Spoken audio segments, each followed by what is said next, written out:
আজ আমি রান্না করব ডিম পটলের কোরমা। একদম নতুন রকমের একটা রান্না। প্রথমেই আমি ডিমটাকে নুন দিয়ে ভেজে নিচ্ছি, দিয়ে ঝুড়ি ঝুড়ি করে নিলাম। ডিমের ঝুড়ি হয়ে গেলে ডিমের ঝুড়িটাকে নামিয়ে নিলাম। তারপর কড়াইতে তেল দিলাম।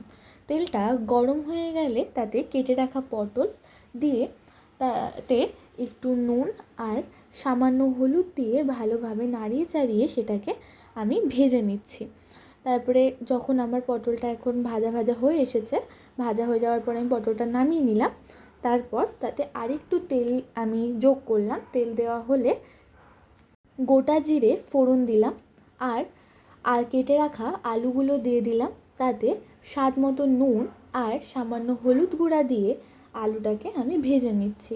আলুটা হালকা ভাজা হয়ে এলে তাতে পেঁয়াজ রসুন আদা বাটা, লঙ্কার গুঁড়ো, জিরে গুঁড়ো, ধনে গুঁড়ো আর সামান্য হলুদ গুঁড়ো আর টমেটো সস দিয়ে মশলাটা ভালোভাবে কষিয়ে নিচ্ছি। যখন আলুটা ভাজা হয়ে পুরো লাল লাল হয়ে আসবে আর মশলা থেকে তেল ছেড়ে দেবে, তখন আমি হালকা জল দিয়ে সেটাকে আবার কষিয়ে নিচ্ছি।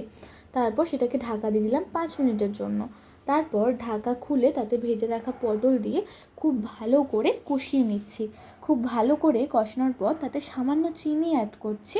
চিনি দিয়ে ভালোভাবে নাড়িয়ে চাড়িয়ে কষিয়ে নিলাম। তারপর তাতে জল দিলাম, দিয়ে পরিমাণ মতো জল দিয়ে আমি ঢাকা দিয়ে 5 থেকে 10 মিনিটের জন্য ফোটাবো। এরপর ঢাকা খুলে ফোটানো হয়ে গেলে, পটল আলু সেদ্ধ হয়ে গেলে তাতে ভেজে রাখা ডিমগুলো দিয়ে নাড়িয়ে চাড়িয়ে নিলাম। আমাদের ডিম পটলের কোরমা রেডি হওয়ার আগে একটু গরম মশলা ছিটিয়ে তারপর তরকারিটা নামিয়ে নিলাম। আমাদের ডিম পটলের কোরমা প্রস্তুত।